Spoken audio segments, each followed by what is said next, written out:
Guys, another CEO Wisdom podcast with Lilia Stoyanov today with us. She is CEO at Transformify. We're going to talk about procurement and how to make it sexy again.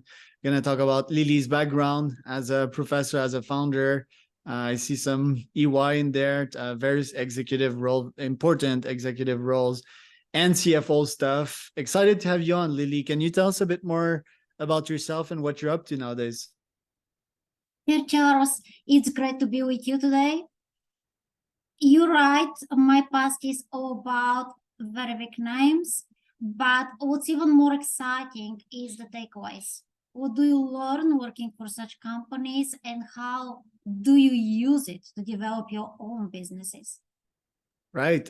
Well, I mean, apart from being a CEO at Transformify, indeed, you had this interesting past. So maybe we can start there. I see Rompetrol, any petroleum company are pretty big. I didn't study Rompetrol specifically, but what lessons did you derive from that and EY, your first years in business, kind of? It was really exciting years, especially with Petrol. I was still studying for my master's, and I was studying and working, supporting myself. The team at the beginning was very small because they were entering new markets, and the team was 13 people, and I was number 13 on the list, joining as part of the financial team. And I still love it. I still love all the experiences with learning how customs work, learning about the petroleum industry. And it was skyrocketing. I spent about 1.5 years with the company, and immediately after that, I joined EY as an auditor. To me, it was the next step on the road, having already experienced with a very big company. The next was to qualify as a chartered accountant, to have ACCA in the UK, and to skyrocket my career. But it's very important for everyone to have a clear goal. If you know where you want to go, then you find a way. It's there. You just need to ask people, ask them how they did it, and then it becomes clear. Love it. Yeah, because as a student, to me, it kind of dawned on me very slow as to like where my career was getting, so much so that I decided to drop off my studies and really forge a path for myself because this system was like way too slow. For example, my current COO, he is at PwC as an auditor, so I'll tell him about your case, and because it's quite impressive. I mean, looking at your profile there, you went into CFO quite quickly in your career. Can you tell us how you achieved that? When I was with EY, one of the customers was acquired by another company. And during that time, they decided that they want to replace part of the management. And obviously, they needed people who already knew the business and could fit in. Usually, you can't really headhunt the audit team because for the finance team, the best is to have the auditors. They have audited the business, they know it inside out. In this particular case, we were really lucky. They managed to attract 5 people from the audit team. They negotiated with EY for us to be released. And then we joined at very senior roles. It was an opportunity of a lifetime. It happens very, very rarely. I was 26 and a half at the time. And it was the chance to be on the audit team precisely at that time. I know people who are auditors for 10 plus years, they don't have those chances. They don't become CFOs even much later in life. But at the time, we were lucky. And all 5 people who joined that holding, there were 2 of us who joined as CFOs, one as a financial controller, one as a group financial controller. All of us did very well in their life and their careers because we were prepared. And then you were CFO of Skrill, which had a market capitalization of 600 million euro. How did that feel? Skrill was, I would say, unexpected. After TVI, that's my first CFO role. I was CFO of another holding company, a joint venture of one of Merrill Lynch subsidiaries and 6 local net worth individuals. Again, super interesting experience. But then the financial crisis hit. And that project with Merrill Lynch, you know what happened with Merrill Lynch? It was acquired for $1. Then all these projects, especially projects that were carried through the investment arms in Europe, they were frozen. And at that time, a headhunting agency contacted me and they said, we're looking for a particular profile. We need general manager and CFO for a company you may have never heard of. Back then, Skrill was not so popular as a brand. And they said, okay, don't be really frustrated about that because the company has big potential. I know that big names are important to you, given your CV, given your career goals. We had a few phone calls with that headhunting agency. They said it fits quite well into your career goals. Believe me, that company will be big soon. And I trusted them. I met the team a few times. I met one of the CEOs of the company. I met the finance director, who is still a friend of mine. Lots of these people, if not all of them, we're still in touch. We still even do business together from time to time. It's not just a job.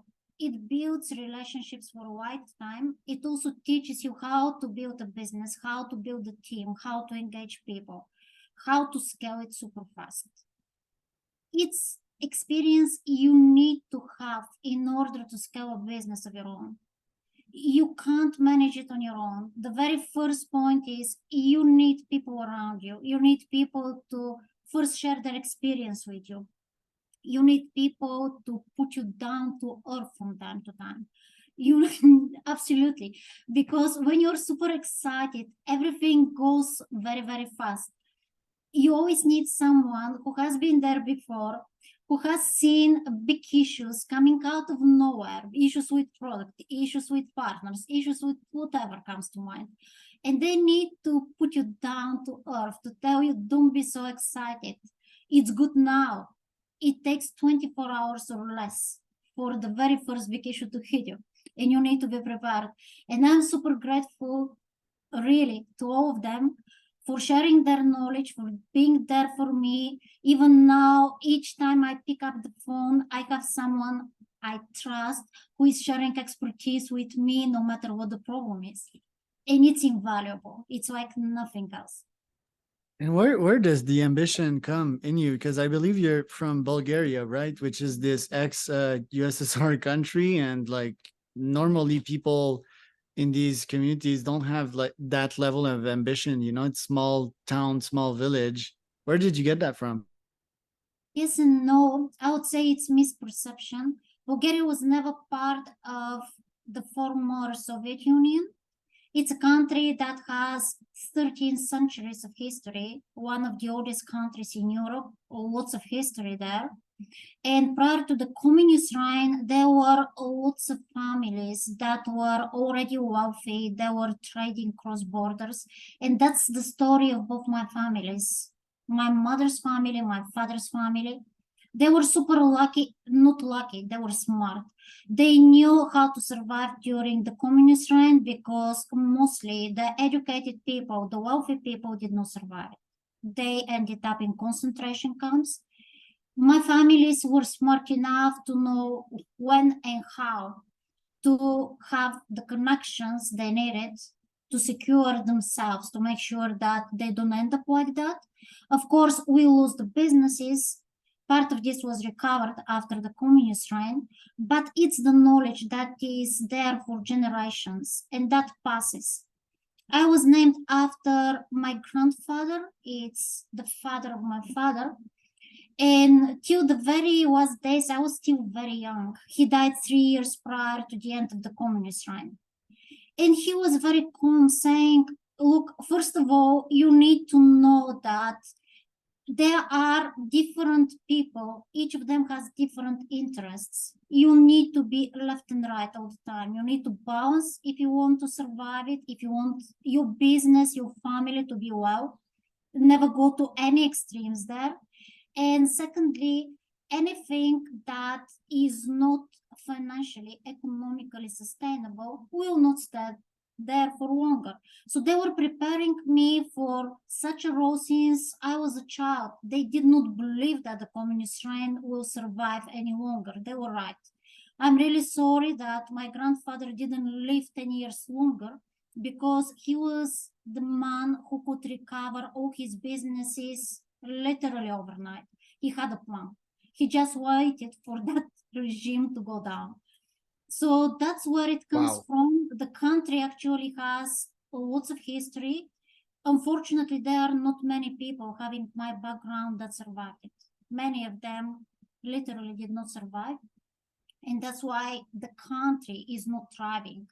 You're losing the knowledge, the talent, the intelligence, precisely those people who were lost. And it's obvious. It's obvious the company is without government for whatever number of years, I lost count, and it's a house there. It's expected. It's What a expected, story. unfortunately. Yeah, because you're the first Bulgarian CEO that I speak to in 10 years. I speak to 15 people a day, and yeah, it's a very small country that we don't often hear about. Um, Very particular. You're obviously also female, so you had to, play. How do you play in a man dominated world, like, to get your point across? I mean, CFO females are quite rare, and then you operated in with the big boys, kind of, at EY and these big companies. How do you make yourself a spot? Like, is it is it by being Ivan the Terrible and, being bitchy, kind of a la Margaret Thatcher, or, the Iron Lady, or how do you get your spot and your point across? The smart way. Like with anything else, you really need to understand what they want, what their interest is. And the moment you play according to the line, always the moment you're part of a team, you have team members who may not have the same vested interest. Being it in a project delivery, being it in a funding round, in whatever it is. You simply need to understand, first of all, what is your position in that. Secondly, to decide which part of the conflict you stay with. Usually there is some conflict all the time. There are politics in big companies, in corporations. Unfortunately, it's impossible to go without that. The best is, first of all, not to get engaged with that. Secondly, to understand which parties are engaged and to have clear strategy how to mitigate them. And finally, never ever consider yourself as male, female, you're equal. You are equally educated, you are equally capable, and you need to know your worth, and you need to know why you're there. If you are there, there is a reason. Otherwise, you are underestimating yourself if you start from that statistics, okay? It's less than 1% CEOs in business. On top of everything, you know that, first of all, when you were born in a small country and that country was not stable for more than 100 years, then you're of a mixed background, my case, then you have a chance to be who you are. Grab the chance. Don't think about it. Don't overthink it. If you start overthinking it, chances are you get scared. You will not grab the opportunity. Quite often, I speak to smart people in their 30s, and they're telling me, okay, at the moment, I'm a junior financial controller. I was talking to a girl a couple of weeks ago. I'm a junior financial controller, and I don't feel capable of becoming a senior financial controller. And I was, okay, at 26 and a half, I was a CFO. You're capable, you just need to trust yourself and then sit down and learn what you don't know and talk to the people who can tell you how it is done. If you don't have that ambition, and of course, if you don't have that dedication to learn and to develop, no one can help you. At 50, you can still be a junior controller. And it's you to blame, nobody else. Yeah, getting out of the 9 to 5 mindset. Prior to this call, you told me you were an open book. So yeah, we're gonna get into the Coca-Cola topic, and you were the local ethics officer. So that is amazing. I have the best person to answer my questions. I'm a biohacker, so I take care of my health quite a lot. Coca-Cola is like sugar water, and various time I've caught myself like not being in agreement with this company that makes a fortune. Here in Mexico, you see the kids come back with a liter of Coca from the store. Coca-Cola has nice marketing, and people love the product, like there's a reason for that. But where do you cross the line in terms of ethics when kids are drinking the thing and getting addicted to it? Like my father-in-law, he drinks it all the time, and I think he could have a heart attack. Because sugar and water dissolves very quickly in the blood and has very catastrophic effect. I do think his body has got used to it. My mom is addicted to Coke diet. So as the chief ethics officer, like what's your position on that? I want to hear you out. You're right, and that's my position as well. If in the past, when it was invented, and I'm talking about 130 years plus, nobody knew what the side effects would be. Back then, first of all, you probably know the story. It was invented as a medication. With cocaine, And yeah. back then, even cocaine, which we know how dangerous it is, and there is no cocaine in Coca-Cola these days, believe me. Not only due to the fact it's illegal, it's too expensive. Let's put it like this. It's too expensive, and all big companies care a lot about their profit margin. But okay, after some time, people realize cocaine is deadly. It's super addictive. It doesn't help with anything, just opposite. So first, it was not part of the recipe anymore. Then over the years, more and more that recipe was changed. But people continued with what was already easy to sell. Just like you described it, you have your parents addicted to something that's super unhealthy. I personally don't drink any fizzy drinks. I rarely add sugar to my diet. I'm an ex-sports dancer professionally. It's super healthy diet all my life. And to me, it's okay. You have a product, you understand as to why the company is reluctant to alter that recipe too much. That's what sells. You have people that are so addicted to the taste of it, not so much to the sugar. Across many countries, there may not be even sugar there. It could be glucose syrup, could be whatever else comes to mind, could be all these artificial substitutes of sugar in Coke diet. But people get addicted to the taste or get addicted to the advertisement. To me, now I am speaking as a financier and someone who evaluates businesses and business models. What I have to say about their marketing, it's ingenious. You have 130 years in which your marketing continues to do great, campaign after campaign.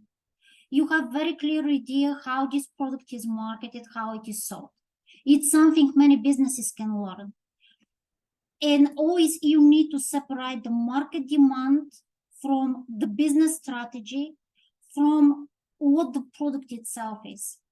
They are correlated. At the same time, you can learn a lot from their marketing campaigns. You can learn a lot from the way the business is structured, because you have the Coca-Cola company that owns the IP, the licenses.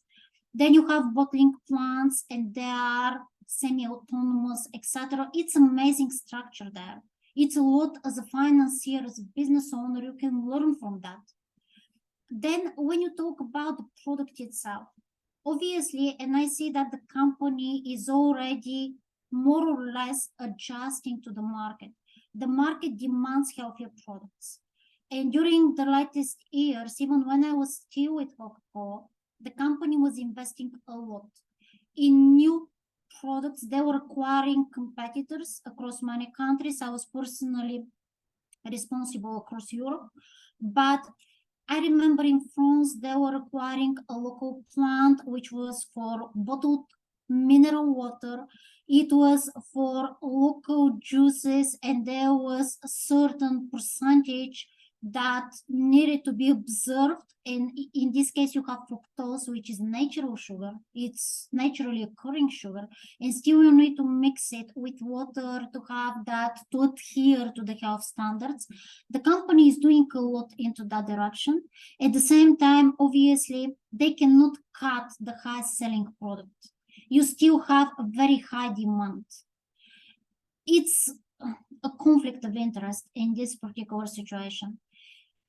I wouldn't say there is any clear cut how this could be navigated. One way is to educate the users that this is tasting really great, but there are side effects. It's there. It's not just the company, it's a variety of health associations that are disclosing publicly what the side effects are. It's something that needs to be done. As a user, you need to know what the side effects are. And you need to make an informed decision. You want it, you don't want it. If you know everything and you still want it, then it's your responsibility. As long as it's not illegal, of course. Right. It's always this dilemma that is hard, like, do you give them what they want? If you're a capitalist, yes. Then if that thing is not in their best interest, but you don't have the science or the time frame to prove that Coca-Cola is killing people, it probably is, but over 10, 20, 30, 40 years, then what you do? Same for porn, is porn good for society? Probably not, but can someone prove it on a large scale study? And if so, will people stop using it?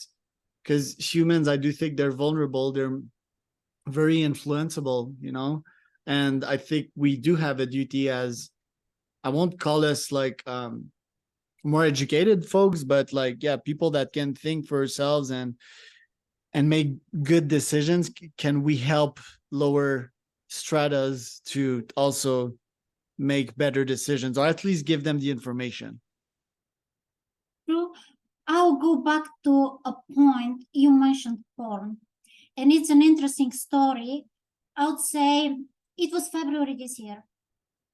Transformify attended a conference which is specifically targeting cam companies, wife cam companies that are providing porn content, and then everyone else in their ecosystem, from marketing companies to payments companies providing a variety of services, etc. And I was speaking with lots of these companies, specifically discussing the big scandals with how this is impacting the industry. And you hear different strategies, you have different points of view here.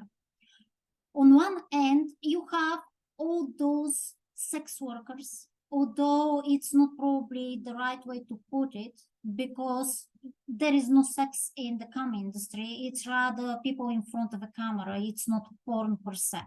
It's rather pornographic content, to put it like that. But speaking with people in the industry, they were saying there are two sides. If these people are not given an opportunity to legally produce content, they will be possibly forced to be on the street, to go back to something super illegal, to be abused. Many of them are victims of sexual abuse. If you have already watched the documentary around Pornhub scandal, there are many such interviews of people who used to be victims of human trafficking and abuse. And they say, okay, it's that industry that allows us to legally make money, to stay safe because we're in front of a camera. Nobody is controlling our earnings. It's stigmatized if once in a lifetime you are already part of the industry. It stays with you for a life. You can't get a normal job. It's part of your references. It's part of who you are. At the same time, they don't have much because they were trafficked or they were forced into that industry, some of them. And to me, it's good to understand their viewpoint. also to preserve their dignity, to give them the right to legally make money, to legally support themselves. At the same time, to make sure that these companies follow all the rules. And that's why we were having these conversations. Transformify is a workforce management system. And the conversations were around how all these CAM workers could be going through a verification process, having a really strict agreement in line with all compliance requirements with Transformify, making sure that they get paid promptly. So the CAM companies want to stay clean. They want to really say, okay, we are using a trusted provider. That provider, first of all, controls how much we pay. We don't underpay those CAM workers. They're verified. Nobody is forced into being in front of the camera. Nobody is trafficked. Nobody is forced to show ID in front of the camera. That's how you do KYC check. You ask someone to show their ID in front of a camera. But what happens if this one is forced to do it? If it is someone held captive? There was such a case with human trafficking, and someone arrived in front of a camera and this published on. And again, to prevent all this, you need much stricter rules. But I see both points there. You see the point of people who first are victims, secondly, they stay victims till the end of their life because nobody gives them opportunity, they're stigmatized. And secondly, you see the other side of the society that stigmatizes them, that says this one is a hooker, this one is whatever. There are lots of words I would never ever say. But these people actually need empathy and they need to be given a chance. And there is a very thin balance in all of this. There are always two sides to it. You need to see both of them and you need to make whatever is humanly possible to be done right there. And there is no single answer, unfortunately. Yeah, everything is somewhat complex, which is why we need to have these conversations, right? Just one last thing on that topic before we go. And you brought a lot of neurons to my brain today, Lily. Thank you for that. That we've seen porn stars shift to a lesser drug, right? So if it was heroin, then it stepped down to cocaine. What is cocaine? It's like being a content creator on Twitch, for example. Sasha Grey, for example, like she did that shift. She even advertised herself. She paid a PR company to really advertise herself as this new person, right? This new business owner, which is amazing. I do think that most can slowly but surely shift to that. But then again, it begs the question, like, give them what they want, like these. We talked about the supplier side, but the demand side is even worse. If they stop seeing their favorite porn actress out there, like they might be a revolt or something, because people are really addicted to that. Interesting convo, and indeed, yeah, you're pretty much of an open book, Lily. So thank you for the interview today. I think we need to have a round two eventually, also to talk about Transformify more in depth. I have saved a bunch of your articles as well because you write on entrepreneur. So I'm gonna read your content because you definitely have interesting point of view that is different from the norm out there. Where can people find out more about you? First of all, they can connect with me on Instagram, on LinkedIn.